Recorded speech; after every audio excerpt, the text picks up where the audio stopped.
too. What is good, Chi-Town? We are Windy City Fantasy back at you again. Still one member short. We miss him with all our heart and glory. But anyways, until he comes back, which should be Sunday, I am your host, Steve. And to the left of me or your right of me, depending on you're watching us, dropping likes and dropping bombs and all them little nuggets in between, Elliot. Look at that mugshot. Yeah. Guys, we got a great show for you today. It is previewing week 10. We're getting closer to playoff time. We need to know, is your team shot for the season? Are you trying to reclaim any type of moment left of your season? If you got questions, we have the answers. So while we're recording now, shoot in any questions you may have. And don't forget to tune in every Sunday morning at 11 a.m. Central Standard Time, that is. We'll be doing Stardom Situm, our acclaimed Locked and Loaded, and we were going to have an update for our Deep Dish leaders for this week. Let's just go right into the news right off the bat, Elliot. So, news-wise, I got a couple of injuries to go through, most notably, first off the bat, Christian McCaffrey. After a bomb-ass performance, and we talked about this last week, Elliot. Like him and Mike Thomas are chomping at the bit. They're going to like make something happen. Unfortunately, it didn't go Mike Thomas's way, but it did happen to McCaffrey. And then he has a significant shoulder injury that has now out for this week and maybe multiple weeks coming forward. The results have yet to come back from his MRI. So if you're still the smarty pants and holding Mike Davis, kudos to you. If you dropped him and you didn't have waiver priority, that's on you. Man, right on time for my game this week. Right? Like, it couldn't have worked any better for you. No, I'm on a 3-game losing streak, although I should have won one of those games, kind of like the Bears. And we're holding on. I think I'm in a good spot right now, 6th place. Next, all I got to do is kind of win this week, and then Austin Eckler should be back. Yeah. And he's got a favorable next, little run when he comes back, and then we should be good to go. That's another guy that he's itching to come back, and he's going to make a big splash when he does come back. If we were to – last I checked, I think he's about another week or two away. Eckler is due back next week. Although it would have been nice if he would have came back this week against Miami. It would have been nice. They definitely could have used the running back in that one, since Kalen Ballage was the fantasy reaper for that team after Justin Jackson went down with injury and Josh Kelly couldn't do anything. But we could talk about that later. What I want to get to, and I don't want to bury the lead on this one, bud, but what are you rocking tonight? What are you drinking? Oh, right now I'm just warming up with a Coke Mini. Ah, okay.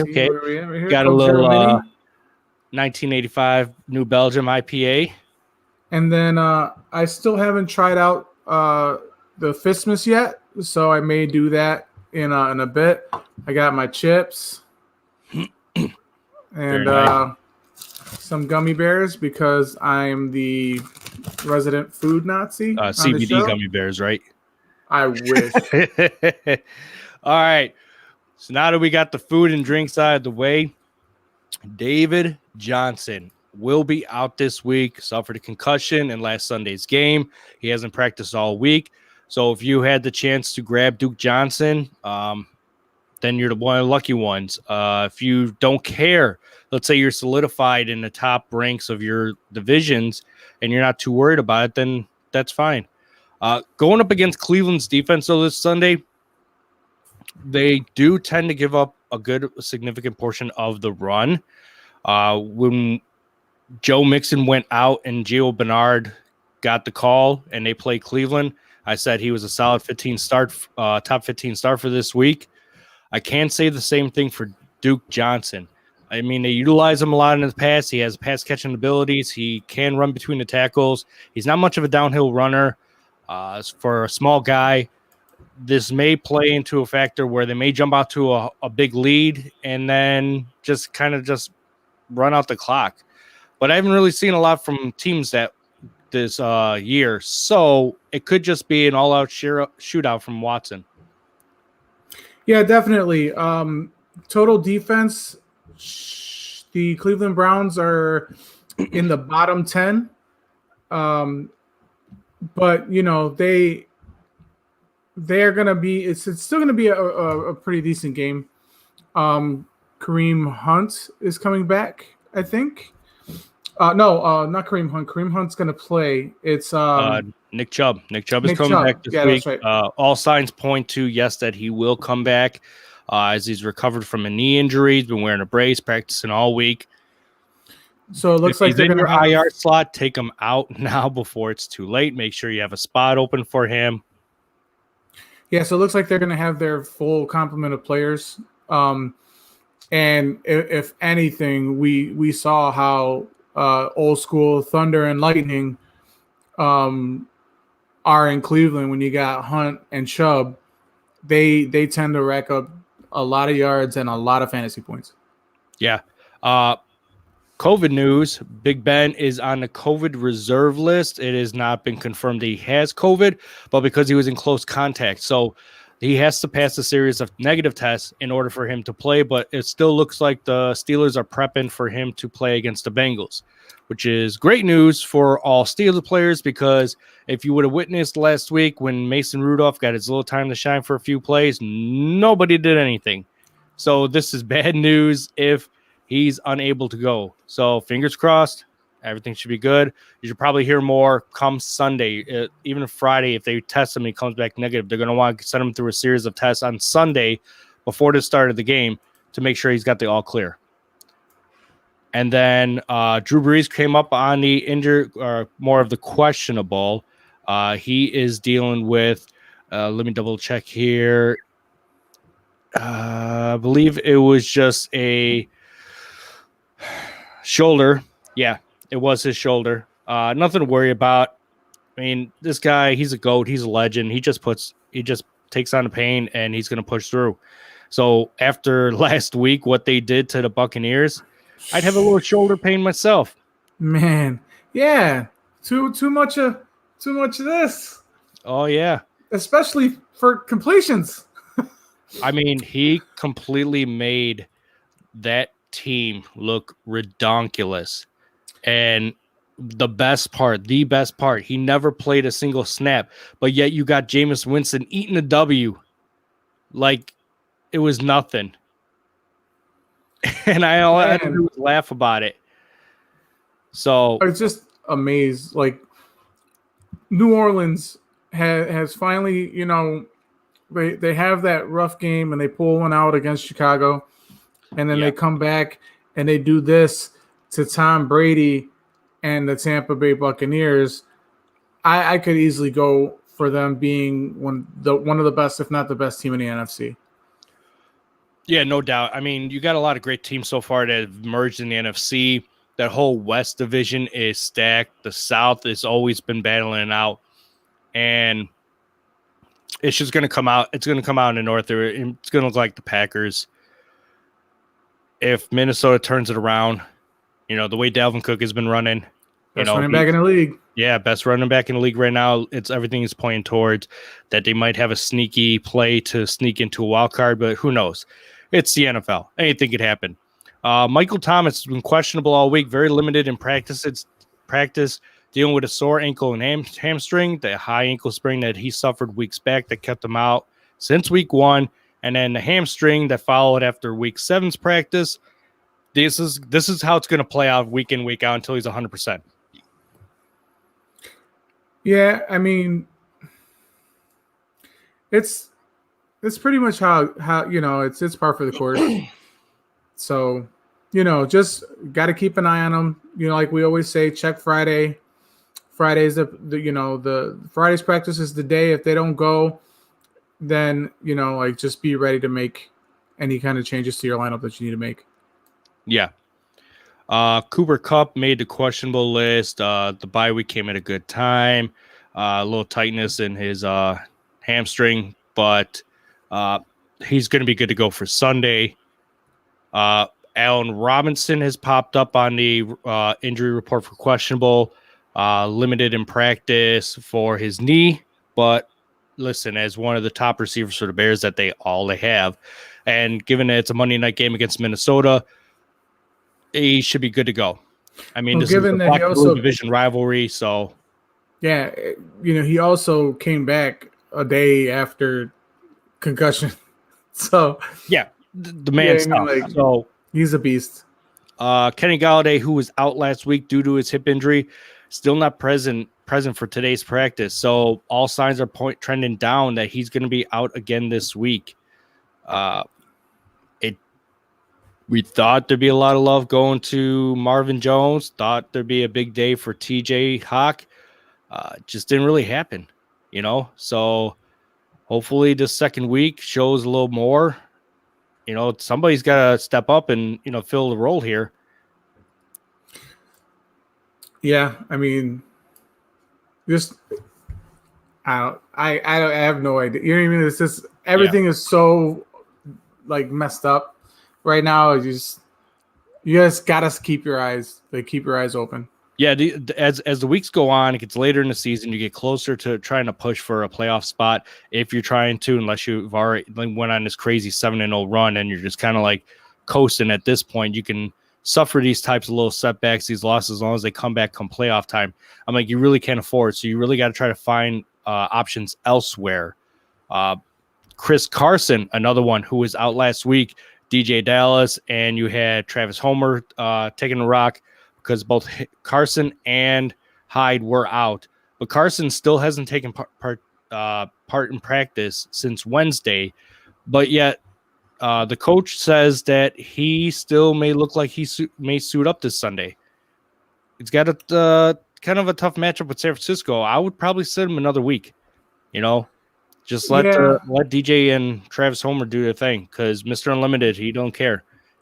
No, but they got embarrassed. I'm sorry, they got the Rams this week. My mistake. They have the Rams. So, they still got embarrassed last week. Yeah. So you know what I mean? I would expect. Russell Wilson doesn't look like the type of person who. So we all know how Aaron Rodgers' demeanor is, or Tom Brady's demeanor is when they're out there playing football. Russell Wilson doesn't look like he has that type of demeanor, but I guarantee you, they're itching to get back out there because they want to make up for that, whatever that was last Sunday. It was pretty bad. I mean, we were both wrong in that. We all picked.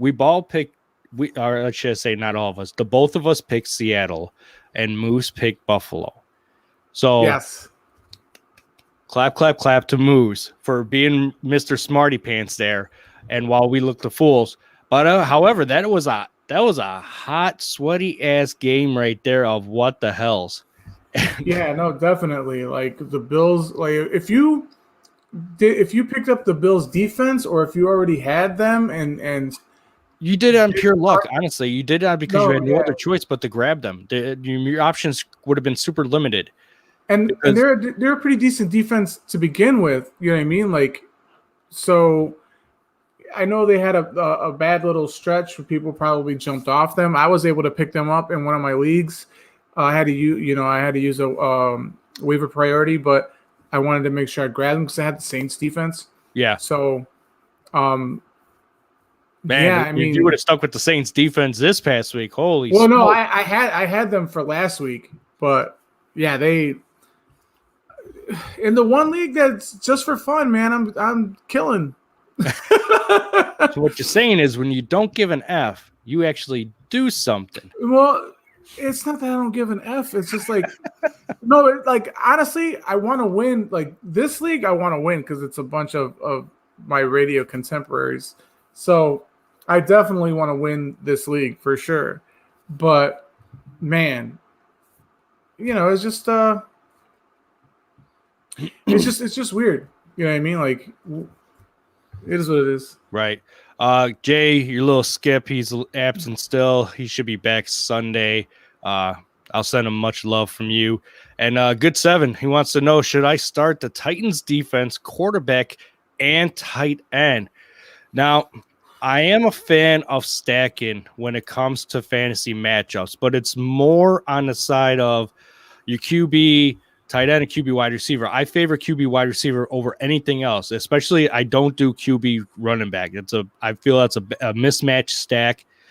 To stack 3 people in your roster for one night, it's risky business. So I like the Titans defense this week against the Colts, even though Phillip Rivers showed something the past couple weeks. Thursday night game, correct? That's tonight's game? It's tonight's game. He's got 22 minutes to make a decision. So we're here to help him out. So I feel that the Titans have the way they played against Chicago, they're going to carry them good fields over, and this is a division opponent, and they're going to bring it to them. Yeah, I would definitely start the defense. Tannehill, it depends. I mean, it's a good matchup, but last week I effectively called Jonnu Smith going off. You did. And unfortunately for us here in Chicago, he went off. So I will say, this is a good point to make because you kind of feel iffy about Ryan Tannehill, and it's understandably so because up until this last week against Chicago, he has averaged over 21 fantasy points per game, and then he got 18 against Chicago. So Indianapolis is a very another stingy defense, both against the run and against the pass. My bet is that they're going to really focus on trying to stop Derrick Henry. This could be another bad game for Derrick Henry, like against Chicago, and this could be another plus game, like for AJ Brown, who scored in the 5 previous games since coming off an injury. So the real question is do you believe that Ryan Tannehill can perform at 18 or better against a tough offensive defense, or a defense that does well against opposing quarterbacks? And given the fact that Cam is your other QB, I would go with Ryan. I would probably go with Ryan Tannehill. Indianapolis is really good against their run, but Tannehill before what people don't understand is because they focus on Derrick Henry. Ryan Tannehill is a top 5, top 7 quarterback in the NFL right now, and that's going to be if he continues this pace, they're definitely playoff bound. It's just it's very low key because they have Derrick Henry. So I mean I would probably go with, you said Cam's your other quarterback. I would probably go with Tannehill.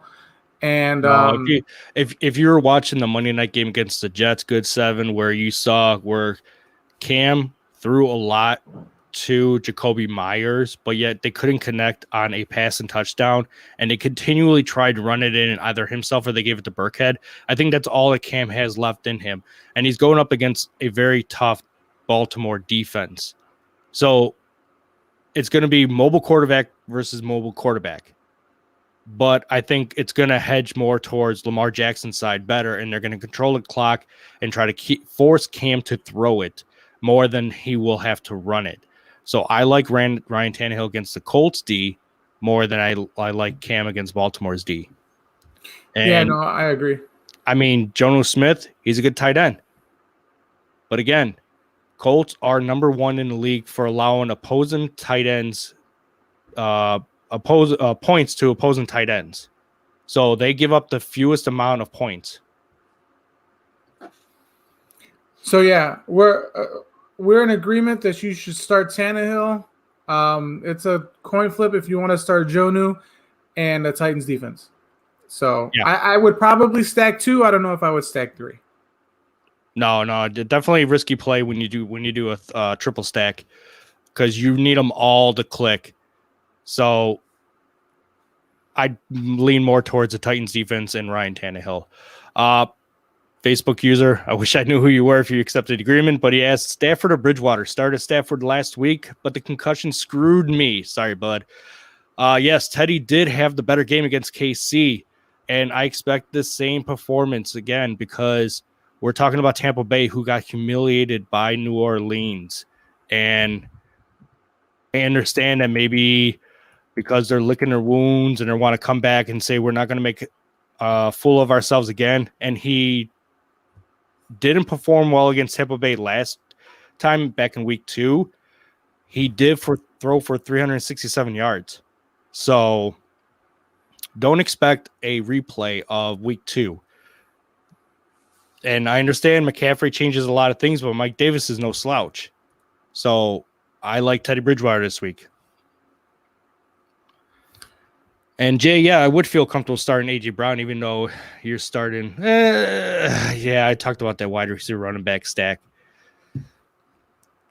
Who you kidding, Jay? You're not starting A.J. Brown anyway, so you're sticking with Henry. Yeah, good question. What is up with Hunter Henry, Elliott? That is what a lot of fantasy owners have been wanting to know. Excuse me. As you know, he has yet to eclipse more than 10 fantasy points since week 5. He hasn't also scored a touchdown since week 5. The plain answer to see here is that Justin Herbert doesn't need a safety valve as like Hunter Henry, as Drew Lock would need Noah Fant, or how Lamar Jackson needs Mark Andrews, and go down the line. They don't utilize the tight end like how KC and Oakland utilizes their tight end to a degree where he could be fantasy relevant week in, week out. There's nothing wrong with Hunter Henry's skill set. It's that I feel that they don't need to go to him. They're utilizing Keenan Allen, Mike Williams, Guyton, and others without having to need a tight end. So that's the best answer I can give you on what's up with Hunter Henry. You bench him until you start seeing some production, and I hope you have somebody solid behind him that can fill that spot. Yeah, there's just right now they have a little bit more of a high-powered offense where it's not tight end dependent. They don't need Hunter Henry to open up the offense, or at least spread the defense out a little bit, because they have the accompaniment of wide receivers and a decent running game. So, excuse me. So yeah, I mean, Hunter Henry is kind of feast or famine. I would Pretty wait much, but it's been a lot of famine lately. So if you got a better tight end in the earlier weeks to back up Hunter Henry, then you're not using him, which is smart on your end because you're in a wait and see mode. And for me, I have to see 2 consecutive good games out of Hunter Henry to consider playing him, or it has to be a matchup dependent game where that defense allows a lot of points to opposing tight ends, like what Atlanta does, like what the Jets do. These are examples of teams when you just look at what they do, how they ignore opposing tight ends, then you will see the quarterback recognizing that, and they will scheme for that option. All right, we're gonna. Joe knew who's your other tight end. Oh man, I guess you're triple stacking, bud. I mean, the Miami Dolphins defense has been surprisingly really good, and they've been good against the run. They've been good against the pass. You saw last week how they dominated and shut down DeAndre Hopkins. And Arizona doesn't utilize the tight end, so you can't factor in the stats there. Chase Edmonds didn't have a great game, although Kyler Murray ran for 100 yards. So, and I don't care if you can't trust me, Jay. If you're playing me this week, I'm just telling you. All right, let's wrap up a couple more players before we get into the games. Elliot, Chris Godwin, questionable, redealing with the finger injury, limited in practice. Keep your eye open. If he sits out again, this is probably the week where you may see AB explode. You didn't get to see it this past week because I think that Saints defense really schemed to shut down a lot of the primary weapons. And because Brady doesn't throw the deep ball anymore, me and Moose talked about this at the beginning of the season. Yep. It really limited them. No, yeah, definitely. I mean, they have so many offensive weapons in Tampa Bay. It's just, man, Yeah. I don't know. I don't know what to tell you. Like they're right now. Gronk is on fire. He's had a good solid 4-game stretch where he's been getting you a lot of points. Um, you know, they just have too many weapons. If you have anybody from Tampa Bay, it's kind of like who you're gonna pick this week type of situation. Yeah, Like, or as Moose would do, Godwin he would was drop the pen, the magic pen. I don't have that magic pen. It's just a standard big pen. You get it for right. 99 cents at the store or whatever. But yeah, Godwin was the most consistent. You he know what I was. mean? So He was, and Evans was the one who always suffered from that. But when Godwin was out, Evans would produce. You know, but now now AB's it's there. always been a lot has been going to Gronk, and now you have AB there. He's going to take some passes away. He's going to take some looks away. The targets are going to drop. I think up until the first half of the game last week, like Mike Evans only had like 2 targets, where Gronk and AB and Scotty Miller, they were getting a lot more looks because why? Scotty Miller is your slot receiver. Gronk is your middle tight end. He's your big tight end you're going to go to. AB's the new toy, and he already has a rapport with him. They, last year with New England before, New England shipped him off because they didn't want to deal with that drama. They didn't want no drama llama. And then on top of that, too, like Fournette is starting to get some tick now. He can catch the ball out of the backfield. So there's more. Like there's so much. Like to quote Moose, there's so many mouths to feed. Yeah. On Tampa Bay, you're really just depending on the matchup as far as who you're gonna play. Just to be honest. To quote a little Dickensian right there, may I have some more targets, please, sir? More, you say? Last but not least, Joe Mixon. Now, Bengals are coming off a bye, and you would think that Joe Mixon would be healthy enough, but yet he's still dealing with a foot injury and has been limited in practice. Keep your eyes open for this one. If you have Gio Bernard, and if you have better options, you probably don't want to start him against the Steelers defense. But if you have no choice, or you're trying to take a flyer, little home run shot there, yeah, why not? If you're dealing with a fab budget, I'd throw a buck on Gio. Yeah, no, definitely.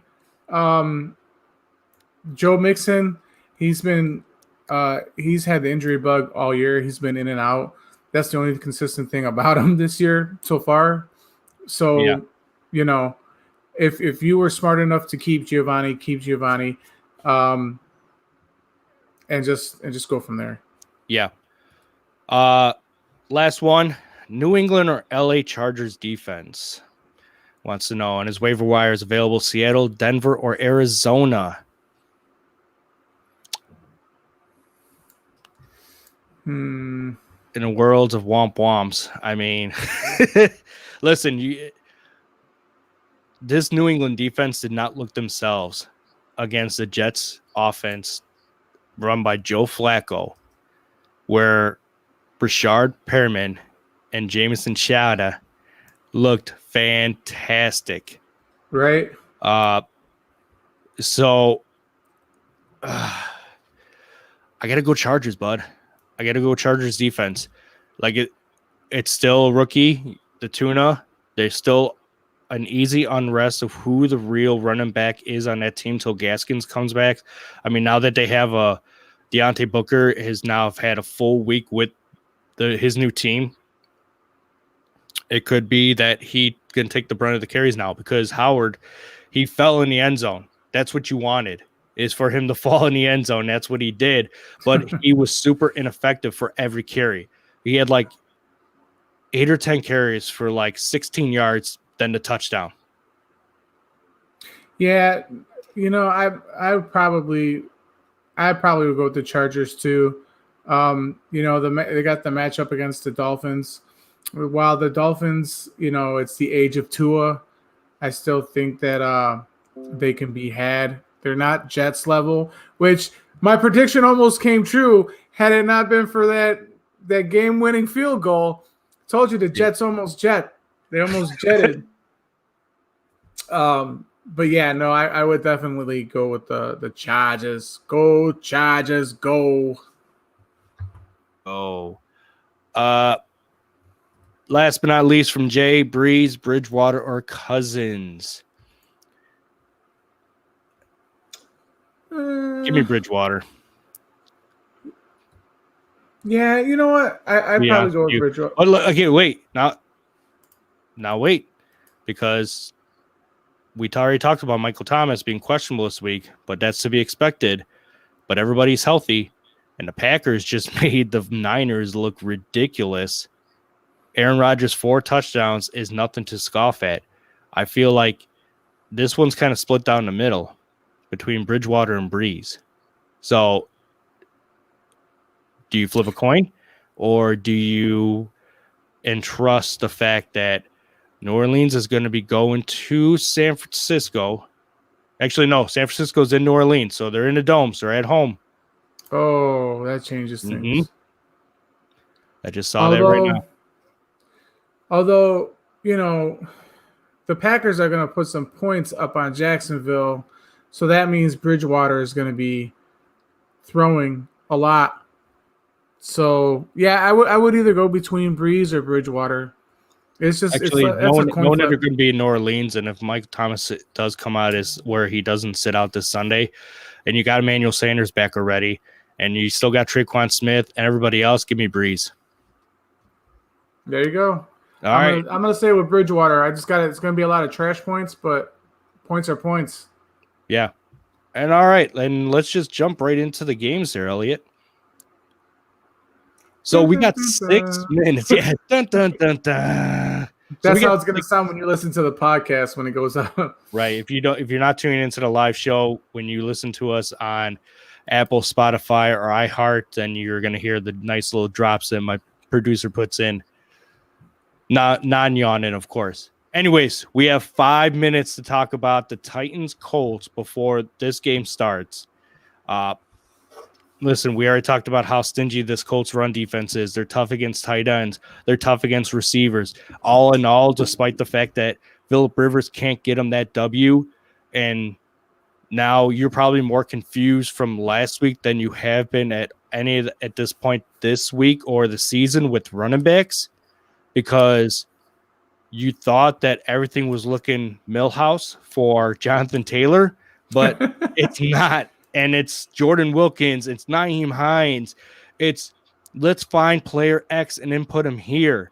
So if you had to start a Colts player with confidence, Elliot, you're going Big Mo Alley Cox, right? I mean, there's no other choice on this team. Yeah, no. Yeah. Right? I was just about to say Big Mo. I don't think that and you're right, I apologize. He does play for Carolina, not the Jags. There's a lot of stuff going on here behind the scenes, Jay.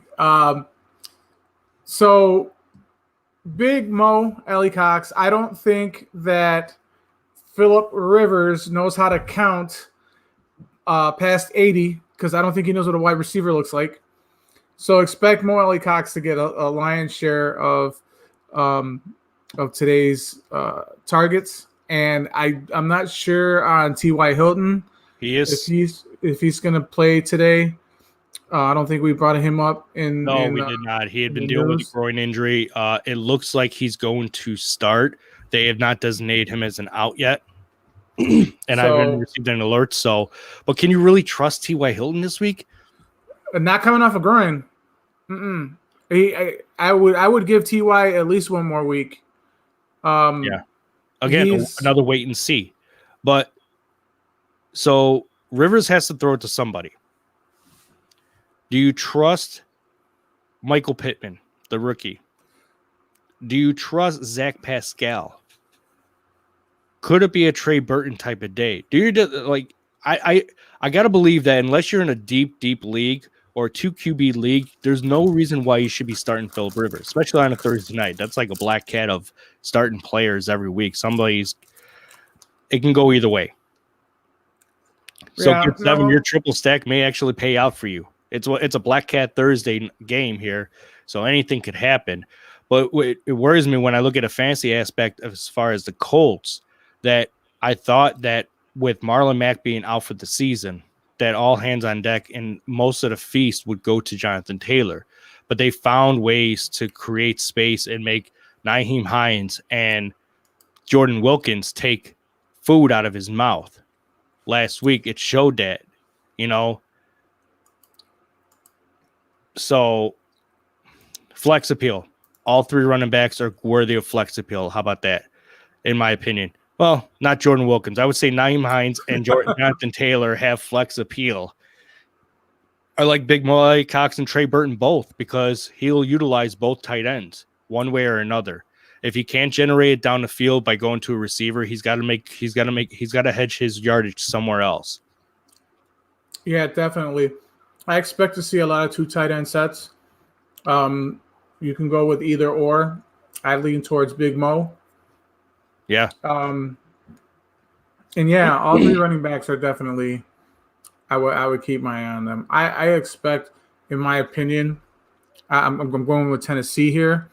I'm just thinking that like the way they looked last week, if they play anything close to that type of football, then that division is theirs. And then especially this is a intra-division rivalry. Yeah. No, I'm leaning towards Tennessee. So on the Tennessee side, I like Tannehill in this game. You're obviously starting Henry because you don't play dumb. You still start your studs. A.J. Brown. If you want to start Corey Davis, I'm okay with that. I don't believe Adam Humphries starts with an Humphries is going to be in this week. So, you're looking at Jonnu Smith, A.J. Brown, Corey Davis. These are the players, but A.J. Brown ranked currently 19th in standard, 25th in PPR. Since coming off his injury in week 5, he's scored in every week. He's scored 5 weeks in a row. Mm-hmm. He's been among the elite wide receivers so far since coming off injury. Now, had he not been dealing with a bone bruise, the numbers would reflect a far better season for A.J. Brown. And again, this is why it makes Tannehill so much more, what's the word am I looking for? Like approachable, more juicy, however you want to word it. Like it just looks good when you consider the options that Tannehill has to go to. They don't have to just go run heavy. He can throw the ball, and he has people to throw it to. So while it may be another tough day for Derrick Henry, I feel like even though it may not be a great fantasy day for Tannehill, because we've talked about this before, receivers could have wonderful games, but it doesn't reflect that on the quarterback because some quarterbacks are a better NFL quarterback than they are a fantasy quarterback. But Tannehill's not one of those guys. He's both a good NFL quarterback and good fantasy quarterback for you. I project that Tannehill should end his day with either 20 points or higher. Now, it's just a projection. I'm just not saying that's what's going to happen. I'm projecting him to be at 20 points or more by the end of the Thursday night game. But I see A.J. Brown scoring another touchdown, close to 100 yards, and having a fine fantasy day. Yeah, definitely. You could even throw Jonnu in there if depending on how things go. By the way, Jay, Carolina's playing Detroit, so yeah, I would still start Bridgewater anyway. So right against the Fighting Patricias. So yeah, I mean, the game is about to start. So start your studs over on Tennessee, and you should be good. You should be good to go. Hell yeah! All right, and then jumping off right from that, Elliot, we got another NFC East magical showdown as we got the Philadelphia Eagles versus the New York Giants. The Giants with your boy Danny Dimes, right? That is I don't care, Jay. You pipe down Amtrak before you even say it. That is my boy Danny Dimes, and if he runs again for another 80 and another magical sprinkler comes up and trips him, I'm just gonna laugh just as hard. Yeah.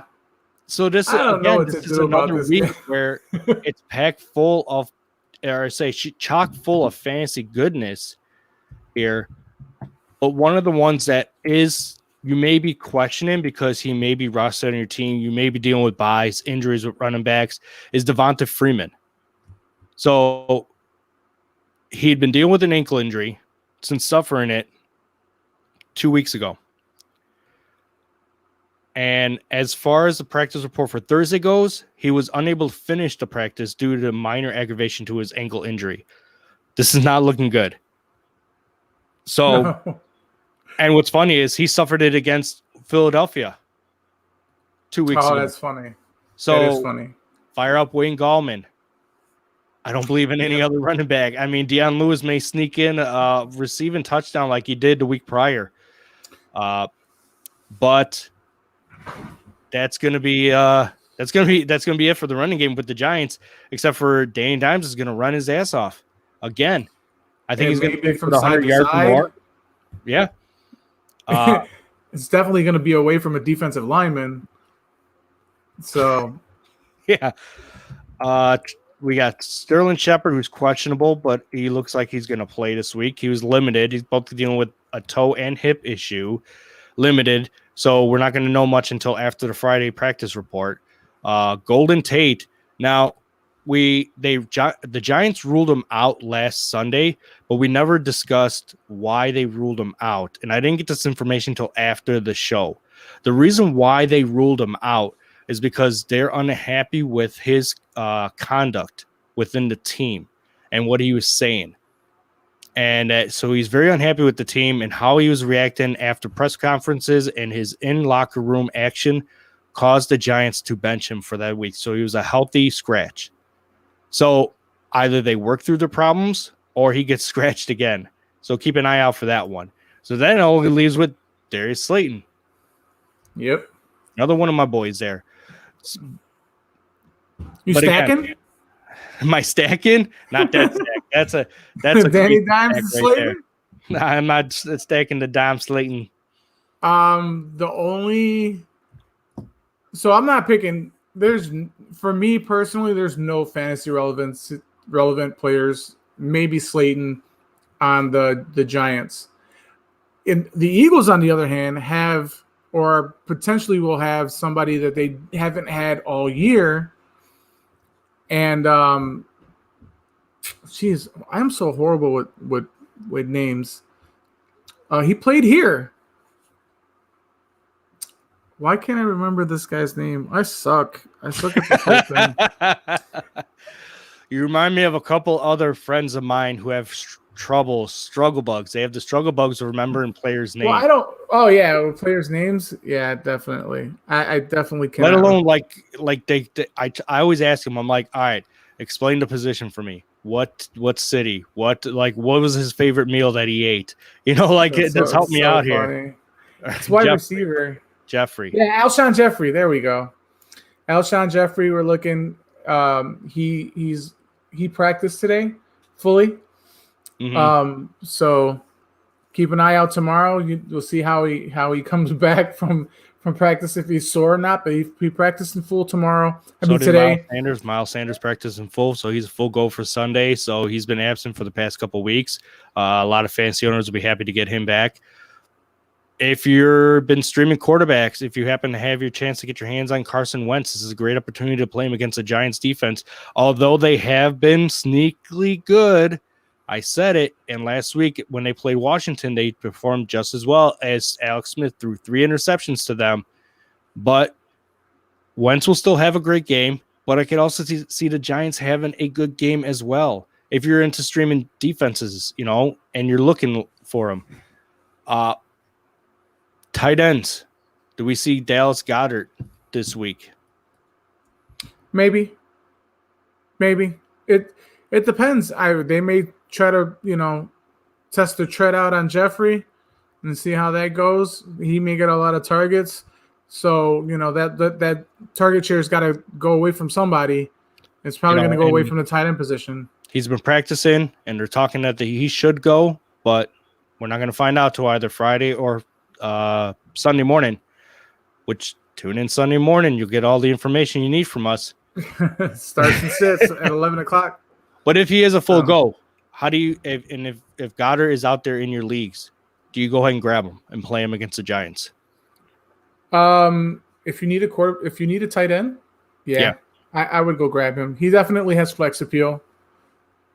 Other than that, if you have a better choice at tight end, which everyone falls in love with the big names, but there's been a lot of solid tight end play this year. So, or if you're like our just friend depends. Good, who's struggling with, he's got both Hunter Henry and Jonnu Smith, and if Goddard's out there, I kind of like his chances this week as well. Yeah, the matchup is good. So, if you have it, go for it. If you can get it and you need it, go for it. But if you have a better option, go for that. All right. Jacksonville, Green Bay. Green Bay's coming off a fantastic win against the 49ers defense. And they got Bridgewater. What's that? I said, and they got Bridgewater at quarterback. Well, I mean, it might as well go out and get Bridgewater because there's going to be another week without the Garden. Moose oh, man, the Gardner. There. Jesus, Moose. Right? No Where's your guy? No jorts and stashes this week. It's going to be what is the quarterback's name? He's already forget. See, I'm bad too. Some days I have my off days. Well, it's the dude it's the guy that has 6 starts in the NFL. No, you're thinking of Gilbert, who started for Dallas. Oh yeah, that's right. He started for the Gooch. Yeah, he started in place of the Gooch. Anyways, this Packers defense, everyone's picking the defense to stream this week against a Jacksonville offense. But could you really stream them? I don't know. I mean, like they had Jacksonville had a really. Let me rephrase that. DJ Chark had a really good game. I was 100% wrong in that argument. If you listened to our show last week or the week prior, I got into it, Moose, about DJ Chark, and I was wrong. But I did say James Robinson would have a good game, and he did. Yeah. I just didn't feel like both guys would have good games. Jacksonville was pretty good as far as wide receivers last week. I would thank you, Moose. Lutton is the quarterback. Yeah. So, man, you should be here in person. It's like you're part of the show. Right, Luton. I think the Jags. Listen, Shark last week against Houston's defense, he threw for 300 yards and 1 touchdown, 1 pick. He also ran a touchdown in. He also fumbled. So he's a rookie. So he scored 28 fantasy points. Can you actually see something like that out of him again this week against the Packers? Should people be wary just because the Packers, what they did against San Francisco, they should automatically do that with Jacksonville? Yeah, but it's like I always say, it's now this stuff is on tape. So the coaches, it's the coach's job to make sure that they are prepared for that kind of situation. So while I don't see Luton or Luton scoring 28, Luftwaffe, Lufthansa, I think he'll have an okay game. Green Bay's linebackers are really good, and they're going to put the pressure on him badly. I would expect DJ Chark to have a good game, James Robinson to have a game again. They're good. Like I said earlier, when I thought that Bridgewater was the quarterback, they're gonna be playing from behind. So expect a lot of junk points. So yeah, I would go there. I will. This is my little PSA announcement to fantasy owners out there who are streaming the Packers defense. That even though they completely walloped San Francisco, they allowed 17 points. They only achieved 1 sack, 1 interception, 1 forced fumble for a fumble recovery for a meager 7 fantasy points. They've only been in double-digit fantasy points since week 2 against Detroit. They consistently allow over 325 passing yards to opposing quarterbacks. And Jake Luton, Lufthansa, all these names you could think of, he threw for over 300 yards against a solid Houston defense. Now, whether or not their secondary is up to par, that pass rush with J.J. Watt is always up to par and then some. They're above the average. So But for me to believe that the Packers defense, the Packers defense will get out quick because this Jags defense is not going to be able to stop them. So it will be a lot of junk time play. But you may be disappointed with fantasy points received from this defense because the fact that they're going to have to score. And if we believe DJ Chark and James Robinson can have solid fantasy days that include touchdowns, that means negative points for your fantasy defense. yes, it does. Very Fismus. So with that being said, Oh, you're man, playing that's Devontae Adams. You're playing Aaron Jones. You're playing Aaron Rodgers. You're going to play DJ Chark and James Robinson. It comes down to the streaming defense right now. And if you're a streaming quarterback kind of guy. And as Moose always said, he goes, there's fantasy points to be found on bad teams. And this is a bad team. Tanksonville, #2020. That's right. The 1-7 Jacksonville. Jacksonville Jaguars, who almost became tied for last with the Jets if they could have actually pulled it off. But Butthead said, no, I want Trevor Lawrence. We got to go 9. Belichick's like, what you doing, bruh? Messing up my flow here. I want Lawrence. So it's still Tanksonville. Yeah, no, definitely. Yeah. You want to talk about excitement right here? It's going to be a yawn burner. I mean, a barn burner. A yawn burner is indeed. Excitement is Washington professional football team versus the Detroit Lionesses. Want to leave it like that? Because Scary Terry. Yeah, absolutely. I pretty much it. Antonio Gibson. Yes, definitely Antonio Gibson. DeAndre Swift. I mean, Kerryon Johnson's still trying to find ways to, garner touches and try to generate something going on. But I think it's pretty much well shifted where it's DeAndre Swift. And they're probably going to lean heavily again, but they're going to just get disappointed because this Washington defense is really good against the run. You can't beat them in the pass. So I got to do the research. He may end up in my locked and loaded, but TJ Hawk could have a good, solid game. Like I said, somebody from Detroit needs to step up in the wake of Kenny Galladay possibly being out a second week in a row. Marvin Jones, Marvin Hall Jr., Quintez Cephas, another Moose's favorite pick right there. Marvin. Yeah, Starvin Marvin's over here. They ain't making it happen, so it could be the Hawk. And he very well may make it into my locked and load this week. Like I said, I got to put in the research, put the hustle behind the muscle, and get it done. Yeah, this is I'm picking Washington. Yeah. Unfortunately, because Moose is not here, we can't have an update for Deep Dish. We don't know which picks he wants to pick, so we're going to discuss that and have it ready for Sunday. So that will be added to our Sunday show. Yeah, definitely. But like I said, fantasy relevantly, Scary Terry, Gibson, that's pretty much it. Yeah. Houston, Cleveland, the return of the Mac. I mean, the return of the Chubb. Or the Chubbs. Yes, Chubbs. All right, the return of the Chubbs means what for Kareem Hunt owners, Elliot?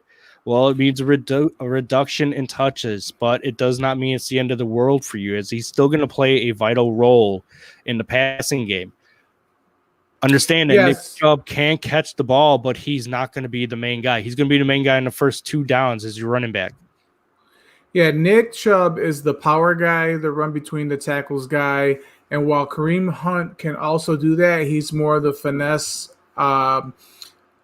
He's your pass catching receiver type of running back, Yeah, and while that means the timeshare or the target share is less for Kareem Hunt, it does not mean that the fantasy production is going to be lower. In fact, it may rise. Because they love to use both of these guys in the red zone, especially Kareem Hunt when it comes for change of pace, or if they want to get him anything out in the flat for pass points. And it's the game's being played in Cleveland. The weather should be fine. Nice brisk day, no rain, no high winds. Everything should be good. So if you're the Chubb owner, are you plugging him in immediately, or are you going to do a wait and see mode?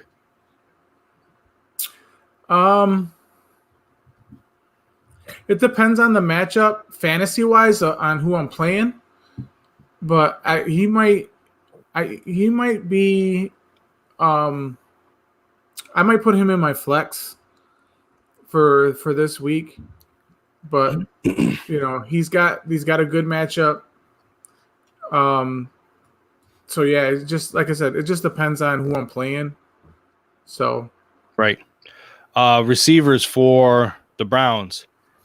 It looks like Landry's world, because after Odell Beckham went down in week 7 against Cincinnati, and Rashard Higgins had a fantastic fantasy day, going 6 for 6 for 110 yards. He followed that up by a beautiful 3 for 1 for 14. He had I'll 3 leave that for right 1? there. I'll leave that right there. 3 targets, 1 reception, 14 yards. Man. For a beautiful 3.14 fantasy day for those who are in PPR, or if you're in a half point, geez. If you spent your fab budget on this man right here, I kind of did, but I didn't play him. I kind of do more stash, but I threw $10 on him. Why not? But if you spend a lot of money, or you had used your waiver priority for this wide receiver right here, how can you expect a bounce back, or could you expect a bounce back out of him this week? Do you trust him? No, I do not. Fortunately, Landry is one of those wide receivers where if you put it anywhere near his hands, he's catching it. Man, when it comes to wide receivers, Cleveland is in a bad way. But they're always in a bad way, my friend. Yeah, but you know what I mean? Like, who's their tight end? They got Hooper. They have Njoku, and then they have Bryant. Hooper has been recovering from his appendectomy. I'm not a medical individual, but that's somewhere around the mid-torso region. It's one of the most useless body parts or organs you could have. Yeah. Your appendicitis. Appendicitis. Yeah, I'm a smarty pants sometimes. But yeah, so it looks like he's going to be back this week. So if you are scrambling for a tight end, he's out there. Go ahead and grab him. Njoku is definitely a play. He's healthy to go. But if you were gambling on Bryant when Hooper was out, then go ahead and forget about him now. The hysterectomy, no way, Jay. I'm down. On the Houston side, we already talked about this. David Johnson does not look to play this Sunday. It'll be Duke Johnson. Ooh, Johnson & Johnson. Right? No tears for those eyes unless you play him on your fantasy team and get shellacked and disappointed. Oh. But so if it comes true that he doesn't get utilized enough and it becomes a big Watson day. So you're starting Will Fuller. You starting Brandon Cooks. Are you starting Randall Cobb? Does he make a flex-worthy position? You know what? I think so. There's just it's weird. It's been a resurgence for him this year. He almost looks like the Randall Cobb of about 5 to 6 years ago. It was strange to see because he was getting a definitely higher uptick in snap percentage and targets and receptions. But then the game against Jacksonville happened and it dropped down below 60% for his snap percentage. He only got 3 targets, although he caught all 3 of his targets. So it wasn't a huge productive day in a game where I believe Watson threw for over 300 yards. A lot of players did wonderful. I don't start any tight end for Houston. Nobody should be starting a tight end for Houston. And for the ones who keep chasing the Fells, Aikens, Dragon, you're just chasing dreams. It's like dope fiend trying to chase for the next fix. That's funny. So, but okay, so back to Cobb. Let's say you are the owner. You got some buys this week. You got Dallas on a buy. You have Atlanta. What's that? Atlanta's on a bye. Atlanta's on a bye. Dallas is on a bye. I'm missing a couple other teams. Anyways, so let's say you're the owner of CeeDee Lamb, and he's on a bye, and you got a couple guys who are banged up and not going to start. Here you are looking at Randall Cobb. Do you try to press your luck elsewhere and looking at free agency, or do you start him against this Cleveland Browns defense? This is gonna sound weird, Jay, but Randall Cobb really is their tight end.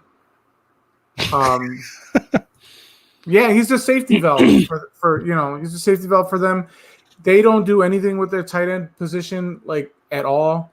So I wouldn't be surprised if they draw plays with Randall Cobb in that role, or at least to run those routes. So I wouldn't start him. Like he'd be in my flex, like for sure. Okay, like, he definitely has flex appeal. I mean, if I had buys and he was all I had, then yeah. But for sure, flex appeal. I mean, would it help that if I told you that Cleveland defense averages over 350 yards pass into opposing quarterbacks? No, yeah. I mean, they don't have a tight end. So okay. So you know what I mean? Like I was just like, I'm starting him. A little more food for thought, throwing that little action in there. All right, moving on. And then we have Tampa Bay Buccaneers versus Carolina Panthers, and Bridgewater-less Panthers here because he now belongs to Jacksonville.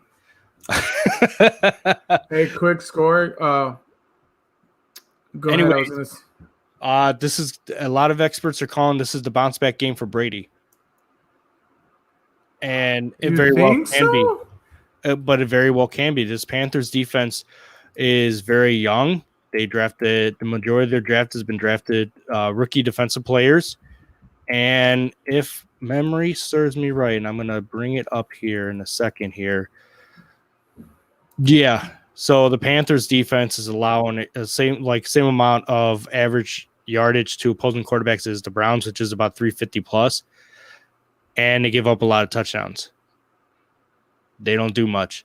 So this could definitely be a bounce back game for Brady, but whether or not who to predict which wide receiver gets the ball, especially if Godwin is out this week, or even let's say he's healthy this week. We talked about this before, that it's hard to trust the Buccaneers wide receiver going forward, even Gronk a little bit, as to who's going to have the better fantasy productive day.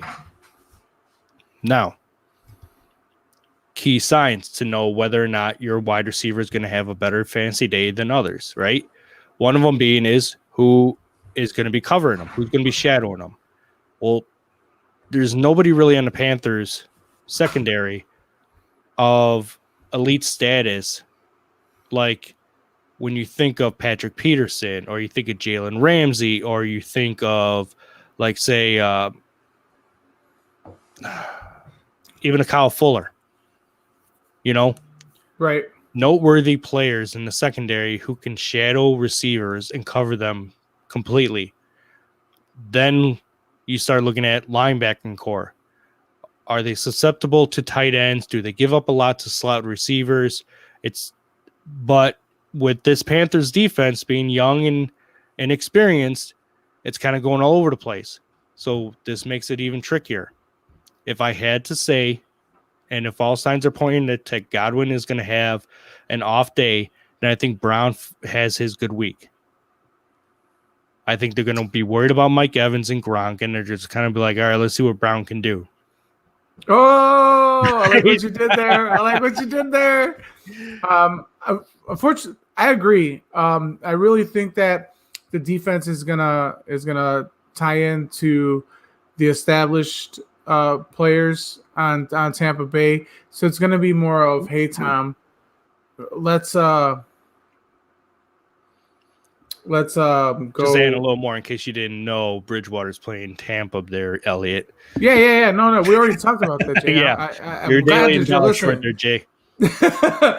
So, I think that it's going to be an Antonio Brown type game, at least until, any adjustments are made during halftime or even earlier.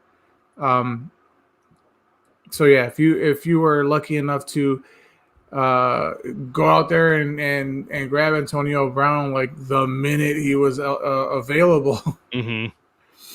then yeah, he's probably gonna pay some dividends for you this week, especially with Bridgewater throwing the ball. So if you're the owner of Ronald Jones or Leonard Fournette, do you start any of them, even a flex spot, with confidence? I feel bad. I feel like I might have jinxed Ronald Jones since I put him into my locked and loaded and touted how well he has done and how we didn't give him enough credit. And it was like one of those things that's like, if you don't talk about it, it just continues to happen. But the moment you mention word about it, it's like an automatic jinx. Well, I wish you would have said something week 1. Because I would have loved before I got rid of Fournette to have him. Fortunately, that's not a problem. You know what I mean? That's not a decision that I regret making when I let him go. And it hasn't hurt you yet. No. It's hurt other people, but it hasn't hurt you. No love lost there. No, but I could see Rojo. I could see Rojo for sure. Okay. But it's just there's so much. There's so much offense. And imagine if they had a quarterback like Bridgewater. I'm just messing around. No, it's funny. It's like, but they have so much offense. So what the hell happened last week against the Saints? If you have so much offense, if you're trying to tip the scales in your favor, right? Then what did you do wrong? Was it Bruce Arians? Right? Well, yeah, that's a start. But I mean, like, was it Bruce Arians' play calling? You know, was it the running game? Did they just know how to scheme for Tom and knew what he would do and what he wouldn't do and what he can't do anymore, which is throw the deep ball? You know, it's kind of, you know, what the hell happened? So yeah, they could definitely have a bounce back week from last week. New Orleans obviously showed it when they had the matchup they did against the Bears. Offensively, they looked stagnant. Yeah. But they still managed to make something happen, even with Kamara. Kamara had 10 receptions and over 90 yards against the Bears defense. They could not justify for that passing game like they could against for the running game. So, yeah, for but sure. There are too many mouths to feed in this Tampa offense. I will give it that. On the Carolina side, Elliot. Now, we talked about week 2, how Bridgewater struggled. But who didn't struggle was Robbie Anderson, as he had 10 targets on 9 receptions on 10 targets for 109 yards, which was a fine fantasy day. So, part two for Robbie Anderson, or is this now DJ Moore's turn to put a little shellacking on the Bucks? You never know. I mean, they're 2 very good wide receivers. So I could see them both having decent games. Where one would have more. I'd maybe lean towards DJ Moore. A little bit more. A little more along more. Yeah. But you know, this would have been a better game if Christian McCaffrey was playing. At least the Panthers, you know, it would have been a little bit more even. More in their favor. Yeah, no, definitely. But Mike Davis is not no slouch either. No, he's not, and he's been doing great, and he's learned a lot from McCaffrey and from Matt Rule and everybody else, and they gave him his fair share, and he's held up great. But he ain't no McCaffrey. And last week when I was looking at, like I check out the spreads too, like how do gamblers and how does the NFL view these matchups? And they had a 10.5 point plus spread for Carolina. And I'm like, that's a good spread to take if you're betting. Bad for KC because McCaffrey makes all the difference. And he did. He had 10 receptions for over 80 yards. He ran on the ground for over 50 yards. If it wasn't for him getting slammed like that, I mean, that was a bad tackle. I mean, it was ugly. But it is what it is. So now They hope they go back to normal with Mike Davis, and it'll be fine. So I like how you talked about Moore. I think Robbie Anderson has another fine day. And definitely you get to start Bridgewater. This ought to be different for Bridgewater. It shouldn't be like he had the yardage. He couldn't get the touchdowns. This should be different. Man, not to be a dick, but every time I think about Bridgewater, I just think of Remember the Titans. Mm-hmm.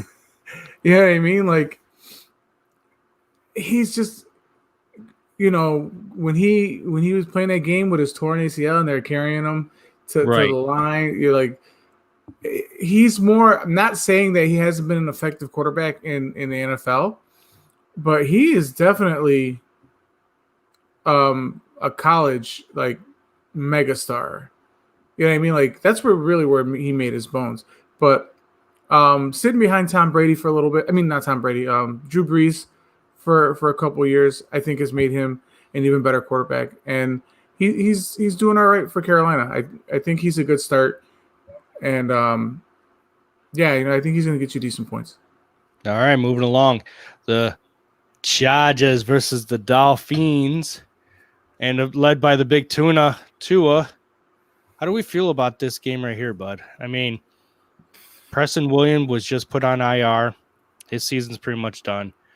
Devontae Parker, insert running back X. Mike Gesicki, maybe. I don't know. What you do want to know is, how is Herbert going to hold up against this Dolphins defense? It's the only thing that's been keeping this team alive, and how well they're playing. But Miami has got a really good defense.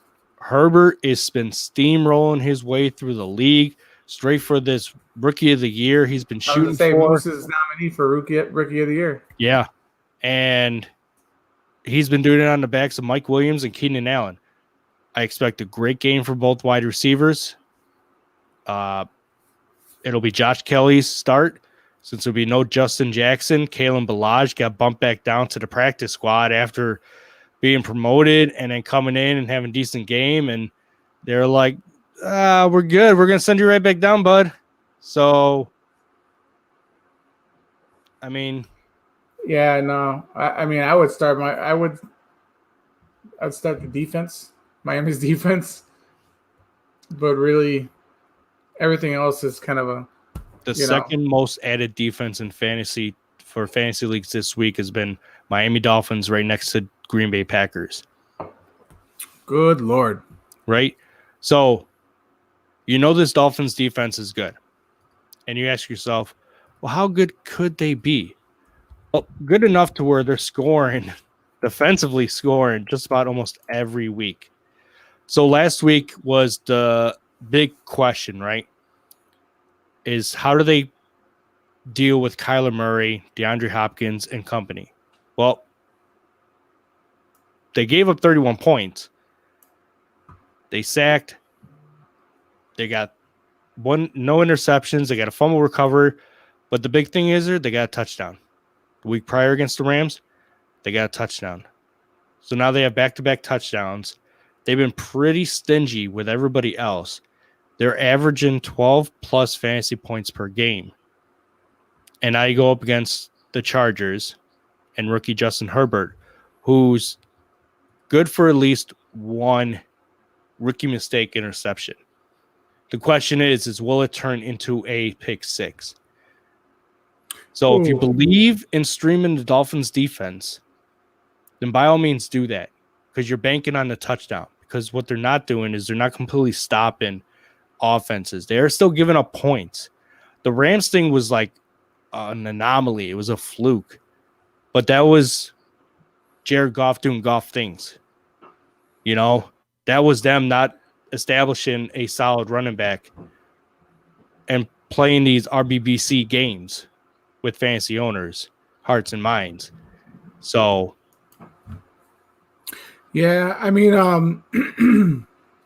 so the Dolphins are ranked 23rd in NFL total team defense, as opposed to 1, 2, 3, 4, 6, 9. They are currently ranked the third best fantasy defense. Yeah, no, I'm just talking NFL wise. Like, their defense is ranked 23rd and the Chargers is ranked like 16th. So it's kind of, you know what I mean. It's a wishy washy thing. I think that Miami's defense is better than it's ranked. You know what I mean? It's definitely better than where it's at right now. So their defense is really good. It's just that the Chargers, while we like to say Keenan Allen, and then he did it with Keenan Allen, and but Right. they're quality wide receivers. You know what I mean? So they're not top flight A1 Top flight of the world, Craig, of the world. They're not your mega number one receivers, but they're really good receivers, and they have a really good rapport with Justin Herbert. So I expect that trio to go off. They'll get the points, and Miami's defense. Oh God, they remind me of the Bears in a way. I mean, they're not as good as the Bears, but like they can hold you for only so long, right? And then they'll get something up. They'll get a defensive score. That's how some of the years of the Bears have been, where they do really good off the start, out of the gate. They can only hold out for so long because if the offense is being ineffective and the time of possessions flip the other way, then the only thing left to bank on is that you hope that somebody makes a mistake and they pick it up and run it down for a touchdown. And that's what the Dolphins are doing. That's why they're good fantasy-wise, but they're not good NFL. Being ranked 23rd in the NFL does not mean you're a good NFL defense. It just means that you are not dead last. But being ranked third in fantasy output means that you can bank on the Dolphins to get you 10 points right there. Regardless of whatever anything else happens in that game, they're getting you 10 points. So already like notch into your score or bake into those scores 10 points. Anything more now is a bonus. So that's just what it is. Yeah, definitely. But with Jared Herbert, I don't think anybody can argue the fact of how he's been playing because he's been doing it even without Keenan Allen or Mike Williams. Like he's finding other receivers. He's finding holes. He's running the ball. He's making good movement. He's definitely changed the mechanics of his throwing arm that I talked about before before draft day, is that they were going to work on his mechanics because he had too long of a release and they wanted to shorten up that release. And now he's showing it. And defenses are only seeing him for the first time. So you can expect a regression next year, but right now bank on a better season. Where with Kyler, you had a rookie season as he struggled with interceptions and fumbles and dealing with a new system, a new coach, a lot of new things.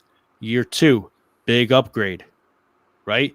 Having DeAndre Hopkins is a big upgrade as well. It's huge. But even if they didn't have DeAndre Hopkins, I feel like he still made those adjustments, those in-game adjustments, those previous season rookie woes that you always see, and correct and then fix his problems. Yeah. So that's what I'm gonna say. But moving on, we have another West Coast game. This time it's Denver versus Las Vegas. Raiders, baby. Raiders. They're going to be a rumbling and grinders all day. All day. Fire up your Raider players against this Denver defense that got smoked by the ATL Falcon Dirty Birdies. Jesus. I was shocked when I saw that. But yeah, I'm going Raiders. You know, with one Raider, I will say that may be questionable to start is Henry Ruggs, though. I was gonna ask about that. I don't know if he's gonna be available, but you got Waller the Baller, Derek Carr. Mm-hmm. Derek Carr, man, has had a sneaky good season. Like everyone was really worried when Chucky became the coach because Derek Carr was not his typical or type of quarterback that he likes. He's having a bit of an under the radar type of season, but it's good. Like, so when we talk about good NFL and fantasy quarterback, Yeah, he's sneaky good. Derek NFL. Carr is a really good NFL quarterback, but he is He's a middle of the decent. pack. He's a middle of the pack Yeah. fantasy quarterback. He's currently ranked 21st among qualified quarterbacks. He's only topped above 30 points once.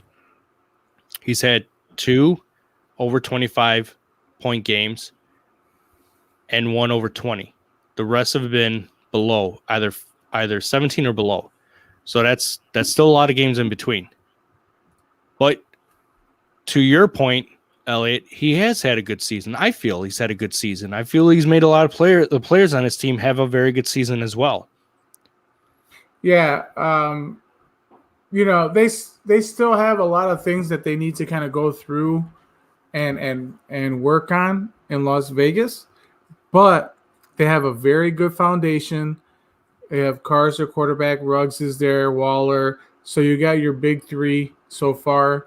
They're gonna be okay. And then Denver, whew. Well, okay, yeah. So Denver side. So let's focus more on the Denver side. I think that's more of a what do you do with these players situation than you do with Las Vegas, with the exception of Henry Ruggs. So on Denver's side, you liked what you saw last week with Jerry Jeudy.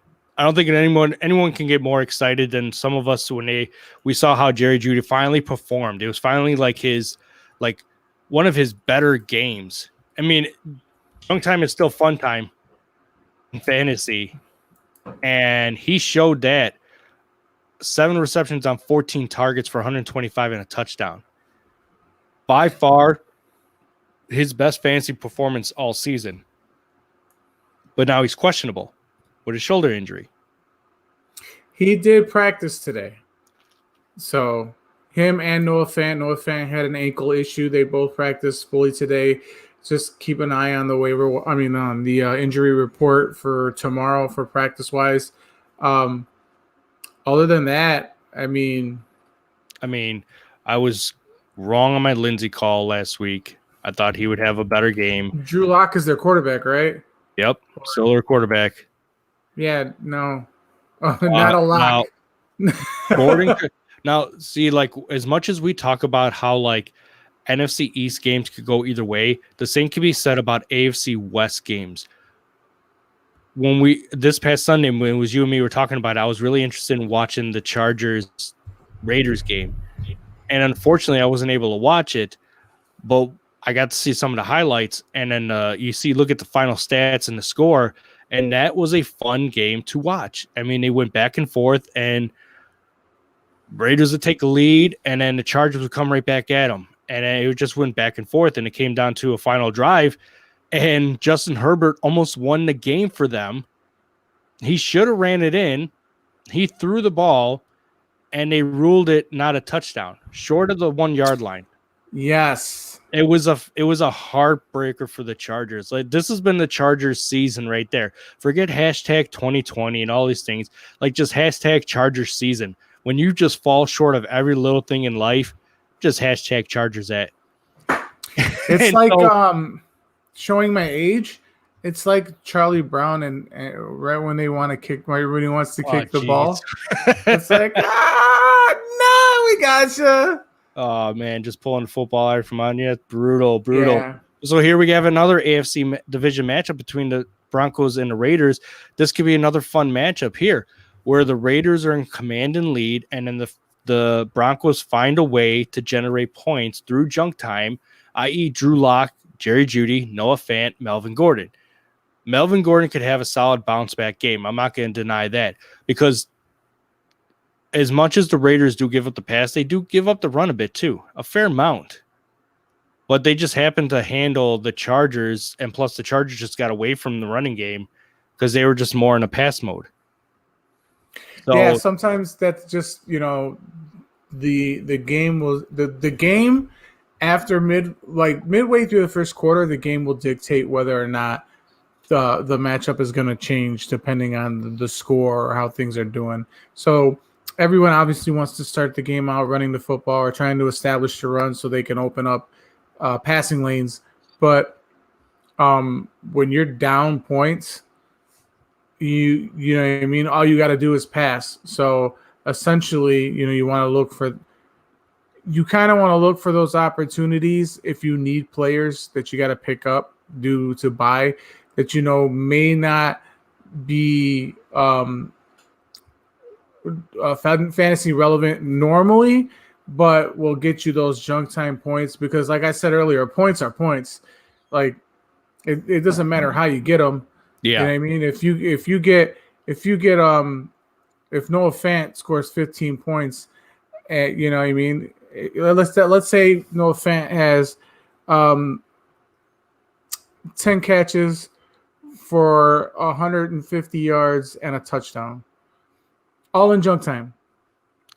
You wouldn't be surprised by it because that's how fantasy is, and you played in Fant with the expectation of such, right? So that's what it is. It's not like we're in a playground. Oh, you play Fant, he sucks. So, hey, he got me 15 points. I don't care if Denver sucks or not. You know what I mean? Like, however you generate them, however you get them, it could be ugly. Right. Pretty, I still won. Matter. You say you still got 2 points, you still won. All right, moving on. Jay, if we can finally answer your question here. Josh Allen or Kyler Murray, because we have Buffalo versus Arizona. I think this becomes the game of the week right here. Screw you, yes. Joe Buck, always picking the freaking Cowboys. Why, fam? They're horrible. This game right here, I think this would go down as one of those picks this week that Moose would pick. Like, we got to pick a winner out of this one. Yeah, I got a feeling this might be a deep dish game. Yeah, so. I'm pretty sure come Sunday we'll be discussing this game and trying to pick out a winner here. But Jay, I put the records at the bottom minus this week's scores, so you can look at that at the bottom. Getting horrible at these. I'm better at picking players than I am picking teams. No, I'm better at picking teams, obviously.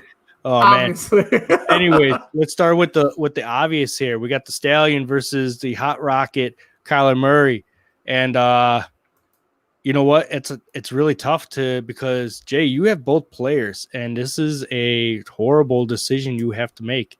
And I'm going to leave this up to you to make. I'm not going to give you the answer. I'm kidding. I have Kyler Murray in one of my leagues, and he's been doing really well. I mean, he's not. I want to say he's maybe a top 12 to 15 fantasy quarterback, like in that range. He's like second tier for sure. Like definitely a second tier top quarterback in fantasy this year. He's very stable, and he gets you a set amount of points just about every week. He had one bad week for sure this year. I can't remember against who. I want to say it was like 2 weeks ago. But he's a stout, steady quarterback. But Josh Allen is a beast. He is. They're both. And so, like, last week I called it Josh Allen would have his bounce back game, and he would have a phenomenal game against the Seattle defense, because one of the biggest problems that Seattle doesn't do is they don't pressure the quarterback enough. And he actually showed that up and showed out as he threw for 4 and ran 1 in. And he made them ridiculous. And he had all day. Like I said, he's going to have all day to try to pick and choose who he wants to go to. Kyler Murray has not scored less than 25 points in a game this week yet. He is currently the number 2 fantasy ranked quarterback. Number 2. I mean, this guy was a high top 5 pick going into draft day. He has not let you down. So when we talk about draft day value and what you pay up for him, that's the return value you want. You want that same top value return. And so far he's given you that. And look at guys we've talked about. Herbert, Matt Ryan is also always good for fantasy points. A lot of it is junk time points, but it is what it is. Like I said, points are points. Right, Joe Burrow. Yo, look, fam, I'm about to jump on that bandwagon with you. Like, I kind of wish we had Joe Burrow over here. He is a fantastic quarterback. He's going to be a stud. You give him an actual offensive line, oh man. You know what I mean? Like, especially guys we've talked about today in the show, and Kyler Murray's ranked number 2. Like, and we got 5 more games to talk about, my friend. And jeez. the next one up is going to be the other GOAT, Drew Brees. But still, like, we're talking about Buffalo, Arizona. This game's it's a 3:05 start Central Standard Time, 4:05 you're over in the East Coast. I don't think there's nobody walking into the week with any questionable designations. Everyone's running healthy. Even if Hopkins is hit with the questionable like he has been in previous weeks, you're still going to fire him up. You don't sit your studs. This is a stud-friendly game, as both Buffalo and Arizona are both giving up a ton of points. Would you like the stud-friendly? Yeah. This is a studly game here. This is a stud-friendly game. All right. So yeah, if I'm with you. Kyler Murray or Josh Allen. I almost called him Kyler Allen. I melded them together, fused this quarterback. This is hard for me to choose. I don't know. Yeah, I know. I think I'm gonna go with who I got on my end in my other league. I'm gonna go Kyler Murray. Yeah, same here, Kyler Murray. But definitely, if you're the owner of Josh Allen, I would start him just as well. Maybe my opponent from last week should have started him like I talked about on Sunday. He might have beaten me. If you're watching. Anyways, running game. This is what I'm interested in talking about. As Zach Moss scored his second touchdown in the second game, so he's back-to-back touchdowns. They're definitely splitting the carries. Singletary's getting the passing game. Moss is getting the goal line work as we predicted. It just took some weeks to get there. I think Moss is very relevant. He's very startable and flex appeal. He hasn't reached startables like that RB1, RB2 status yet, but he's definitely worthy of putting in your flex. I agree. Moss has been relatively consistent.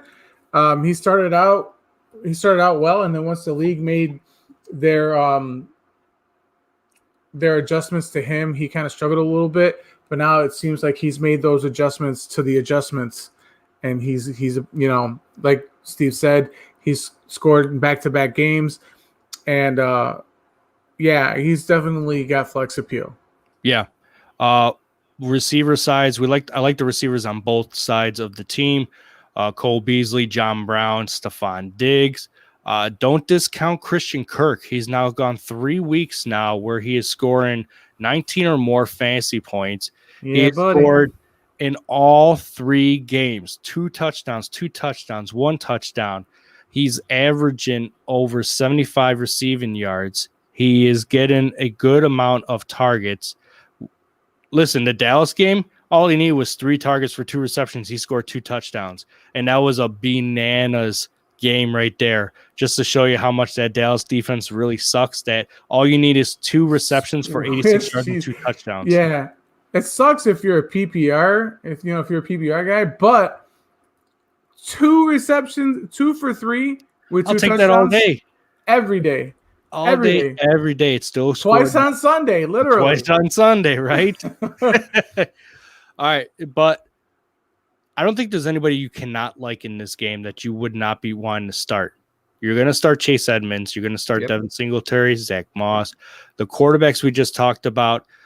There is 2 personnel you're not going to start in this matchup, and that's going to be the tight ends. Neither Dawson Knox or insert player X for Arizona, because they don't ever they don't they never their tight end they used to block. He's a blocking tight end. I don't care what you say. Change my mind. Jinx Hopkins. It is a possibility. I mean, when you pick a person for lock to load, you really hope that they get loaded, not locked. Right. All right. Speaking of goats, we got San Fran going to the Thunderdome of New Orleans to face Drew Brees and company. Now, Rick James. I'm going to call him Rick James, not Richie James. Rick James over here. He had a junk time bonanza against the Packers, going 175 and a touchdown. Actually, I believe it was 185. I got to double check that right now. 184 and a touchdown for a phenomenal 31 points. He had a lot of receptions too, as he had 9 receptions on 13 targets. That's a quality George day. Kittle. It's peanut butter dwelly time, but that didn't happen because Garoppolo is out again. It doesn't look like he's going to start this week. Is Garoppolo the new Alex Smith? Oh my gosh, it's a good possibility. Jimmy, no chance here.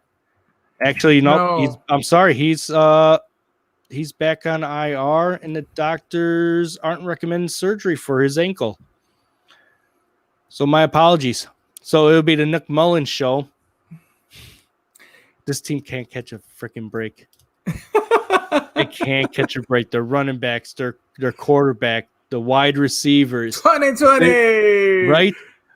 Somebody, I forget who was talking about. I think somebody on NFL Network was talking about 3 teams with the most, who have been affected most with injuries and COVID.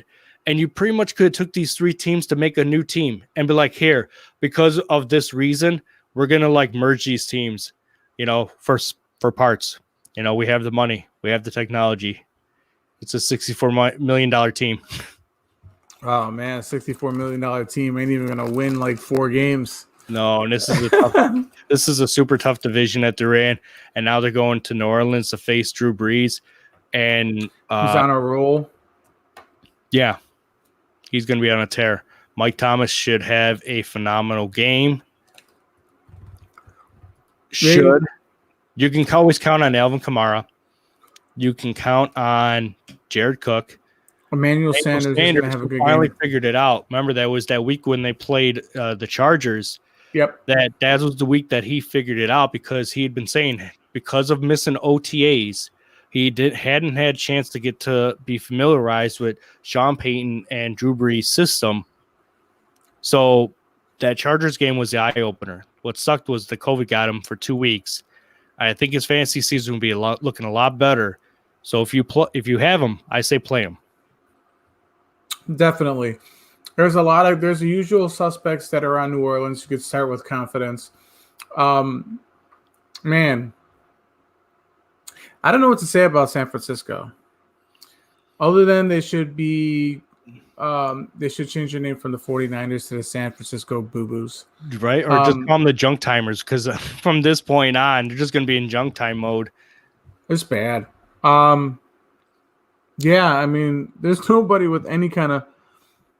I mean, if you have no choice, I guess you would start Nick Mullins. But there's, I don't know what to tell you. I mean, JaMychal Hasty was a big no-show. Jerick McKinnon wasn't doing anything.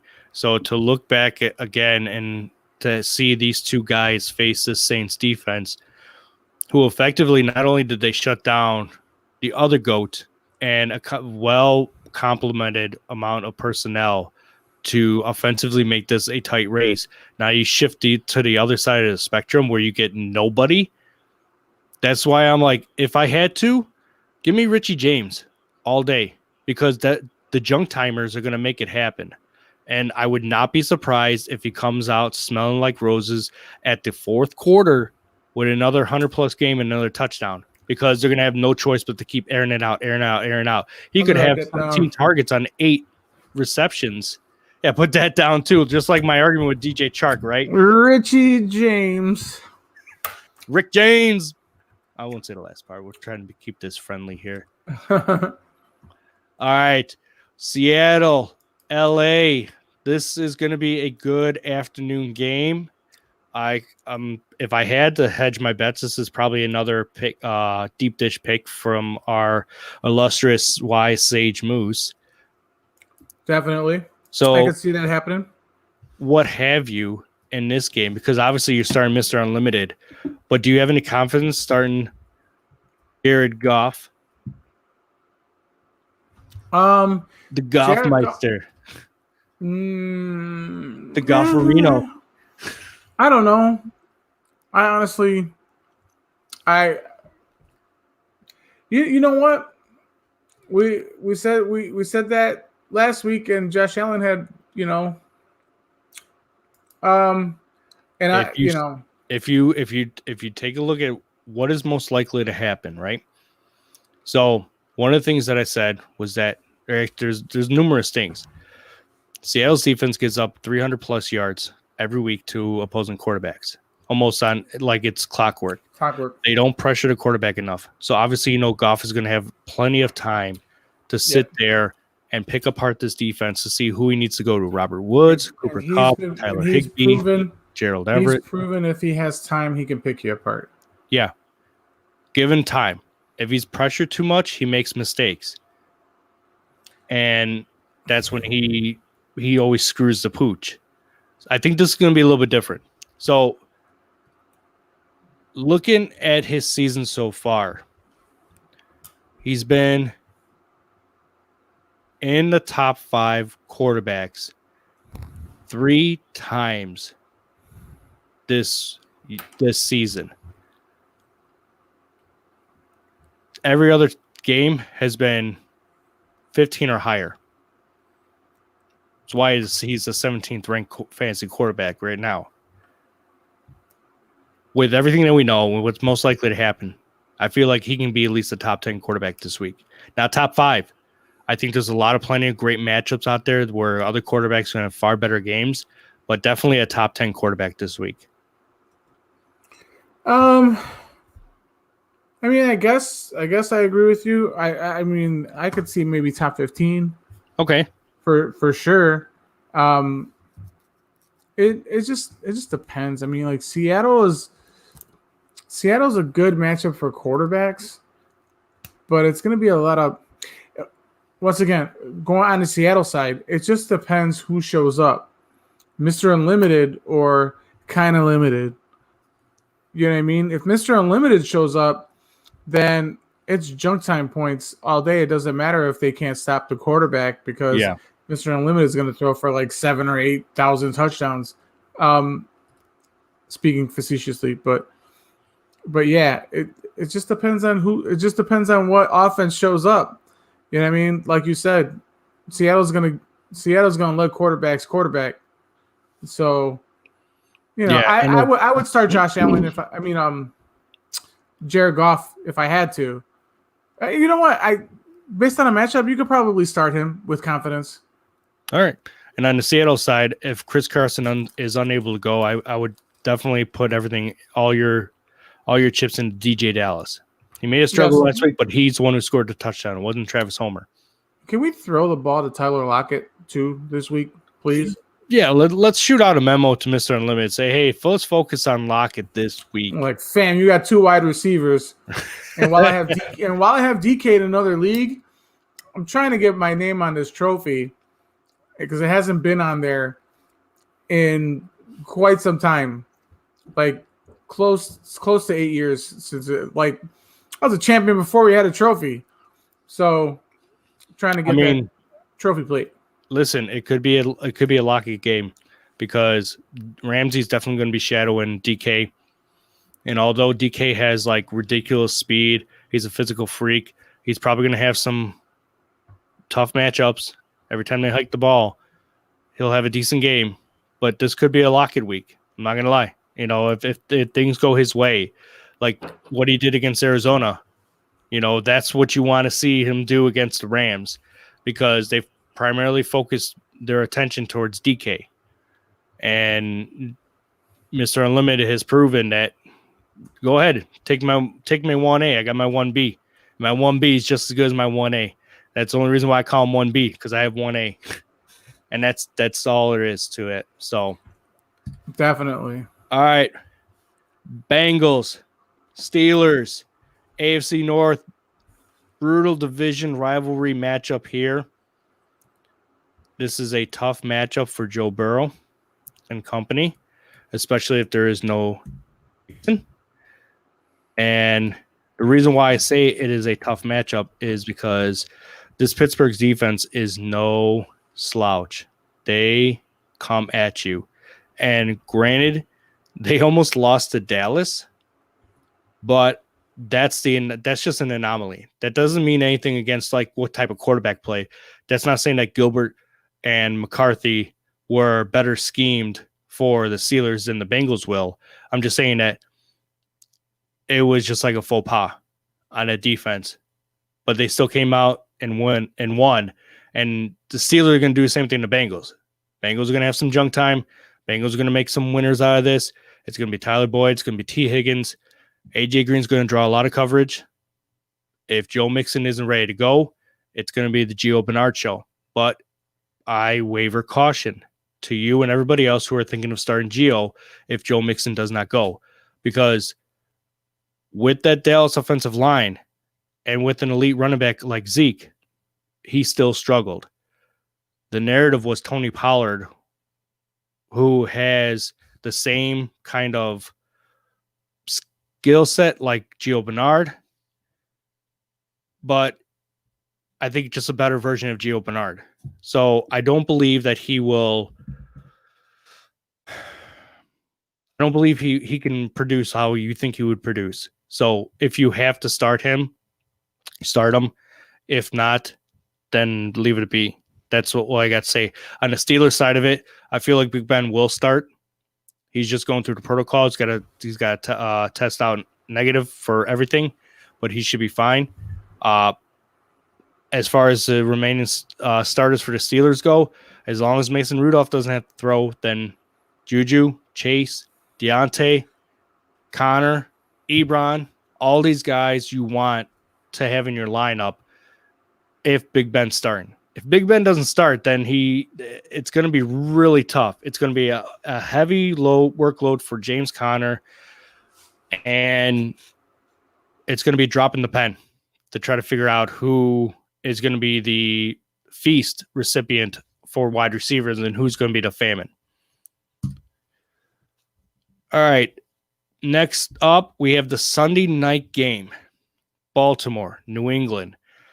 This is going to be a slugfest, but it's going to be it's going to be a one-sided slugfest. My belief is that Baltimore Ravens, Lamar Jackson are all going to be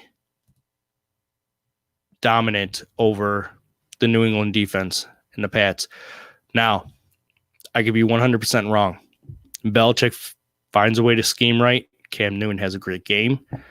Guys like Jacoby Meyer, Damiere Byrd, Damian Harris, they all find the end zone. They all have a great fantasy game. But let's be honest, you can't trust the Patriots offense. They're so super ineffective. The only thing that's guaranteed is what Cam does, is he's going to try to run the ball in. And the Baltimore defense knows this, and they're going to try to find ways to stop him.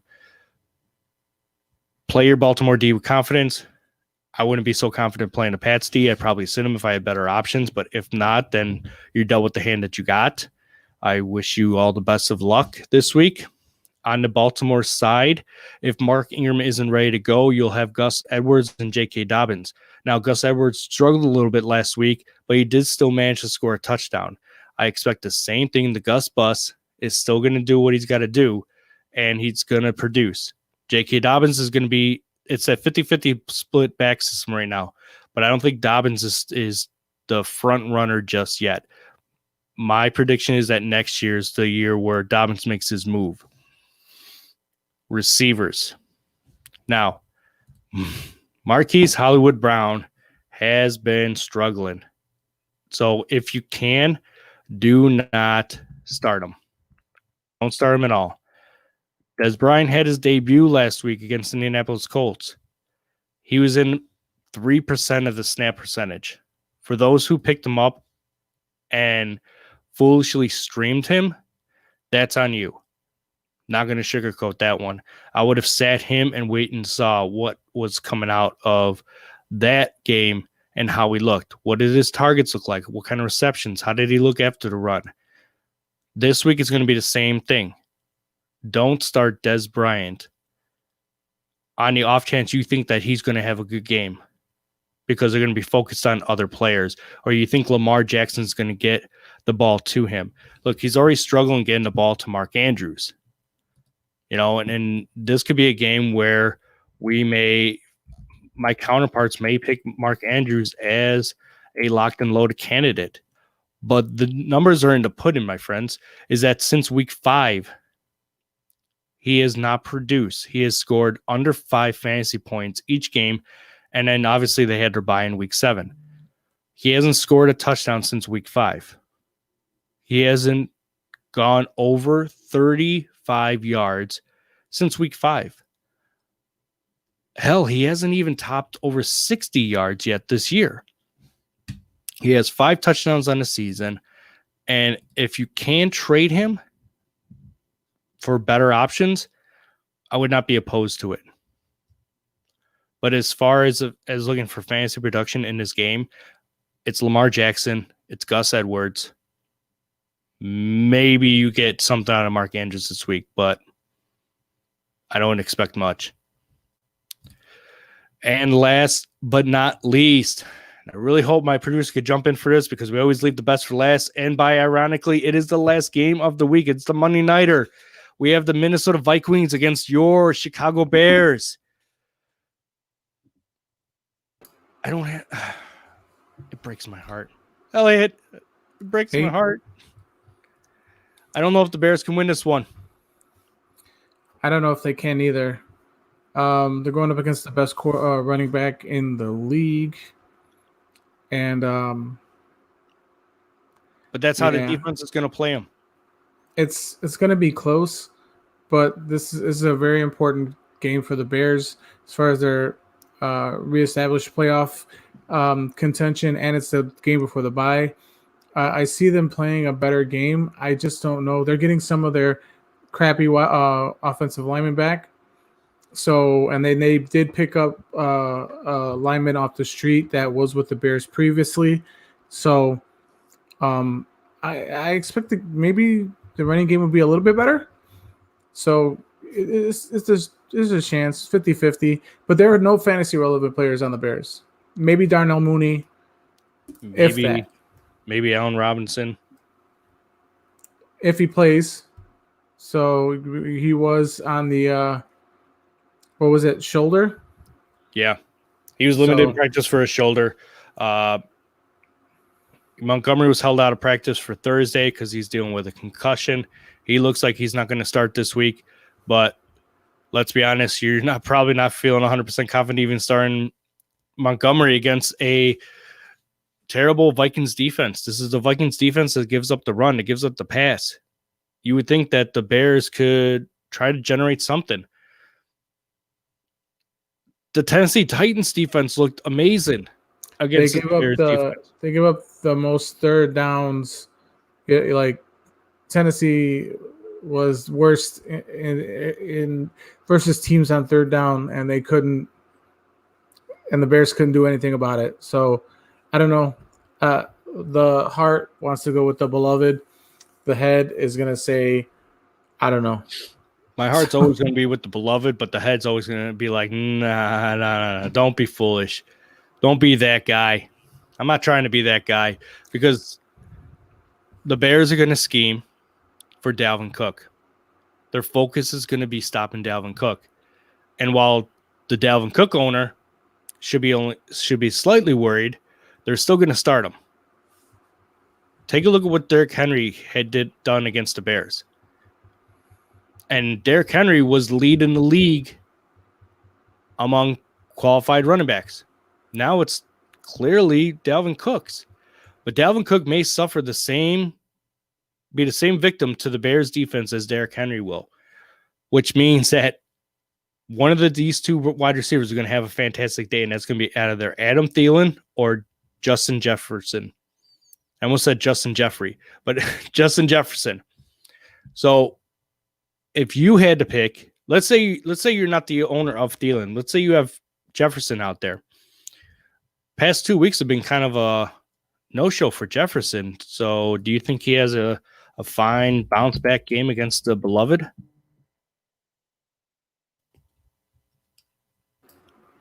Against the beloved, yeah, probably. You never know. It's the defense is out there so long that you just they give up something because they're too tired. So, you never know. But yeah. Yeah, this is a really tough game. Like, it's hard to find any kind of fantasy relevance within this Bears defense that you can actually tell somebody they can start with confidence. But when you look at the Minnesota side, you're like, I could start Cousins. I could start Thielen and Jefferson with confidence. I'm definitely starting Cook. Do you start Madison? Do you play him as a flex?